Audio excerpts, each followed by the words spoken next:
What's going on, boys and girls? What are we into today? Today we are unboxing a Buzzard Roost. Okay, so what we're going to do is open the box, show you what's in the box, take a few measurements, give you guys a little bit of an idea, then we're going to take it outside, jump on a tree with it real quick, and give you just a little bit, just a few adjustment tips to actually get you started. So without further ado, let's see what's in the box. So, and I've got to be careful because Benny has so graciously let me do this. And he said, if you get one drop of dirt on it, you're going to have to buy it, Lance. No. Say it ain't so, Benny. All right, so in this box, we have a Buzzard Roost saddle. And we have, this is not yours. I paid for this. This is mine. It does not come in the box. That's my t-shirt. And a cool sticker, which I'm going to leave in the box because Benny will probably sell this to somebody else if I don't get any dirt on it. Like I'm not going to get dirt on it. Okay, so now, oh wow. No, I don't think you're going to get that back. That's actually a window decal. Cool.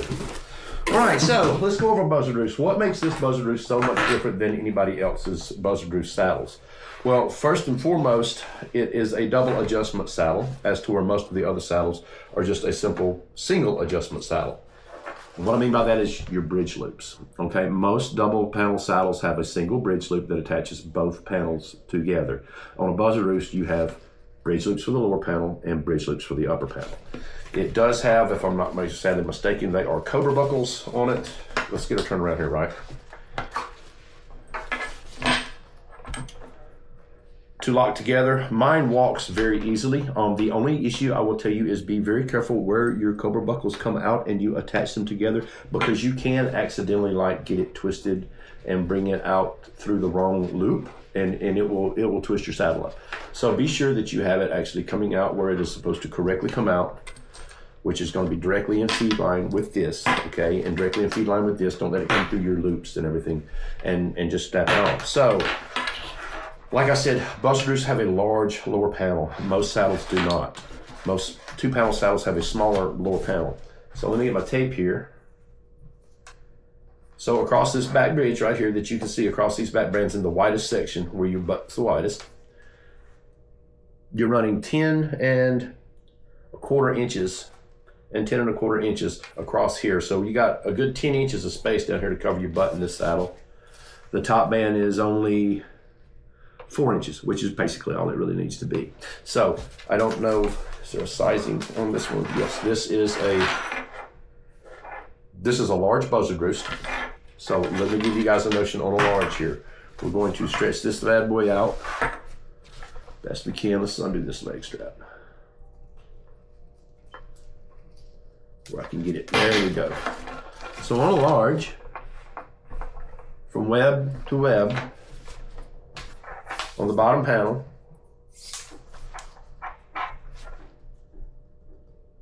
she's a fuzz over 28 inches. The top is around 26. So why is that important? Hip hinge is why that's important. If you get the wrong size saddle, it's going to set to, like if it's too small of a saddle, you get these triangles right here on the sides of your hips, which we'll talk about outside, and it will start eating on you. It will start biting on you and giving you hip pinch. So it's kind of important. I think in all seriousness, it's actually best to have a saddle that may be just a little bit too big as opposed to a saddle that's a little bit too small. I believe that would actually work out better for you. These have different leg hookups than my older Buzzard Roost does. I really like these. So that could be a plus as well. We also have on the back of it your connectors. A lot of them don't have these, where you can actually pull this together, what I call walk mode, and it basically is like a single panel saddle this way. So without further ado, let's go outside, put this bad boy on, jump on a tree, show you boys how to adjust it a little bit. All right, see you out there.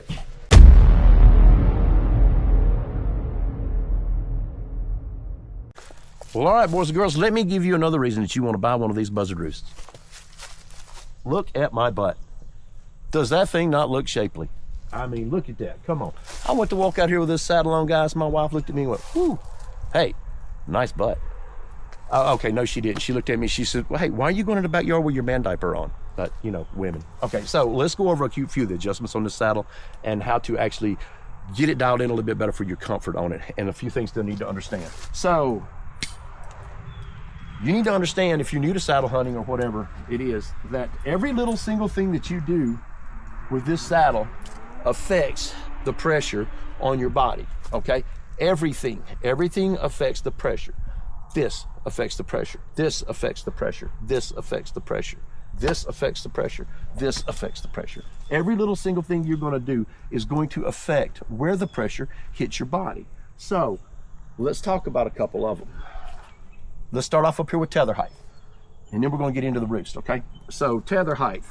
The higher up the tree it is, up here around your shoulders and your head, the more it's going to put the pressure back here on your butt cheeks, okay? Sit into it like this. I'm going to feel this pressure and this tension back here a lot more, lower on my body. If I get down here low on the tree with the tether, got to suck the bridge up. Now it feels like it's sucking me into the tree, and all of the pressure is up here at the top of the saddle. So finding where to adjust this amongst your pack and your bow and your camera gear and everything else, and knots in the trees and limbs in the trees, greatly affects where the pressure's at. Sometimes we just have to compensate with what we have in the tree. So let's go over a couple of things. Now, what's one of the big ones that I hear that just drives me nuts? If you'll notice, I don't even have mine strapped on right now. Hey man, this thing's crushing my junk. There's too much pressure on my privates. How do you guys get the pressure off your privates? Man, this thing's crushing my testicles. Okay, I mean this in the most humble, politest way I can say it. Hey dummy, loosen your leg straps. It is that simple. We're saddle hunting. This isn't rocket science. If something's squeezing your testicles, make it stop squeezing your testicles, okay? Really, seriously, loosen your leg straps. You won't die, I promise you won't die. Slack off your leg straps a little bit. It'll take the pressure off your testicles. Now, what's another one on it? Hip pinch. This is a large Buzzard Roost. I gave y'all the measurements to it when I first brought it out of the box and everything. So let's go over what causes hip pinch. Do you see these two triangles right here where these bridge lips are? Okay, this is a large. It's a little big on me right now with just jeans and a t-shirt. It would be fantastic in my bibs. I'm a little heavier, a few more layers. It would be awesome. But let's go over what causes a lot of hip pinch. If these triangles right here, these little webs, if these are actually above your hip, right here on your hip, top of your hip bone, and right here over this hip socket, if these are actually here like this, you're going to have a lot of hip pinch. Okay, you need a bigger saddle. It's too tight on you, and it's putting too much pressure on you, especially with a short bridge. That's another thing that causes hip pinch. Short bridges. The shorter this bridge is, the more it's wanting. See how, look, I got this bridge short. Okay, look how close these are. It's pulling this saddle together as far as it can. If I lower this, now look how far they've come apart. Now I don't have that issue. They're not that close together, so now it's taking a lot of this pressure off. Buzzard Roost adjusts just like any single panel saddle. The only difference is we have two panels. Where these knot connections are on these bridge loops greatly affects where the pressure is, and it doesn't take a whole lot. So let's just take this bottom loop here for instance, the bottom loop here. I've got a web strap here that it's attached to and a web strap here that it's attached to, okay? So the farther to the top this connection here is to this strap, the more pressure it's going to put on this top strap. The farther towards the bottom this is, the more pressure it's going to put on the bottom of this. So if my tether is way up here and I've got these loops way down here like this on both sides, there's going to be an absolute ton of pressure right here at the bottom of my butt. Look at there, look at there, okay?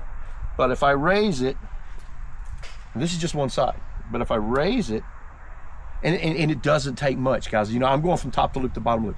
That much changes the pressure. And do it like this. Now look, see? All that slack's gone. Same thing with this top panel here, okay? So like, if I take this top panel that's on the bottom, it's too much pressure on the bottom of me. If I raise it to the top, it's gonna change it. So let me show you. It's all the way to the bottom. Look at all this slack. Look at that, okay? If I raise it to the top, This is one side, okay? I'm not doing both sides. I'm just doing one side. Got another side over here. And trust me, do both sides. Try to keep them even. But if I do it like this and come back, now look. Still got some over here, but look. So that's how it affects the pressure. So if you got too much pressure up here on the top panel, at the top, just a little bit of turn down changes that pressure. Same thing with the bottom one. If I got too much pressure down here and I need it up, I'm gonna raise it up. If there's too much pressure down here, or not enough pressure down here, too much up here driving in the middle of my butt, dress the knot. And that's what if they tighten, you can't move them, just dress the knot a little bit, okay? Take a little slack off and dress it. That feels really good. I like that. It does. So let's talk about the fact that it's a double panel. You can wear it like a single panel saddle, and especially, and I do a lot if I'm leaning, if I'm standing a lot, if I'm sitting, I open it up, I deploy it, I open it up. When I'm walking, I keep it all sucked up. But it's not difficult to open your panels up. These things glide really easily. It's just a matter of getting a little bit lean forward, give it a little pull, give it a little pull. I'm gonna feel with my thumbs. Feel the loops feel about the same size. Nope, this one's a little bit smaller. There we go. And you just lift it up, and I've changed everything. Okay, I've changed everything on pressure. You may have to adjust your pressure again, okay? Feel like you're a little bit crooked, thumb. Oh yeah. I can sit like this for a minute, guys. I tell you that right now. I like to call this one the butt cup because it's just enough to cup your butt. But these things, you can literally go up like a back bend and down like a swing, and sit back like this if you want to, and use it like a back band in a regular single panel saddle, because like I said, you got 10¼ inches on this bottom panel. It's big enough to hold your butt. And let me go ahead and tell you right now, guys, if you sit like this for a very long period of time, your back's going to start bothering you, okay? Because it's leaning you back, it's tensioning you up, your core's getting a little bit tense and everything. So it will start to bother you a little bit. So find a happy medium. Don't sit here and try to do this. But again, you want to set up. There we go. A little bit more.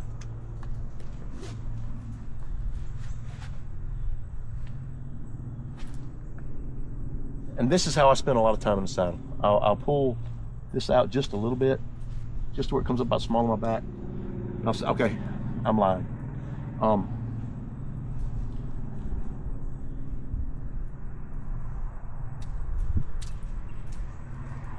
This is how I spend a lot of time in the saddle.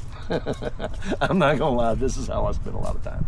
But these are just a few of the adjustments you can do as far as trying to keep your comfort.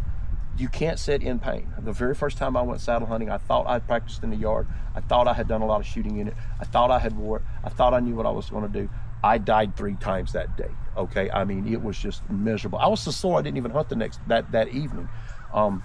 So I started watching Greg Stagg's videos, this video. Spencer Valerius got great videos as well on it. And I started learning how to adjust the saddle. And you can't sit in pain, guys. And that's what's gonna happen if you don't know how to adjust it. So learn to adjust your saddle, regardless of what it is. Don't be spooked by the fact that you have all of these knots and all of these different bridges and everything else on a roost. Don't let that fool you or suspect you. It's not hard. Like I said, it's just the fact that you have every single adjustment a single panel has. You have every advantage a single panel has. The only difference is you have 2 times the adjustments and twice the panels. So it can do everything a single panel can do, and then some.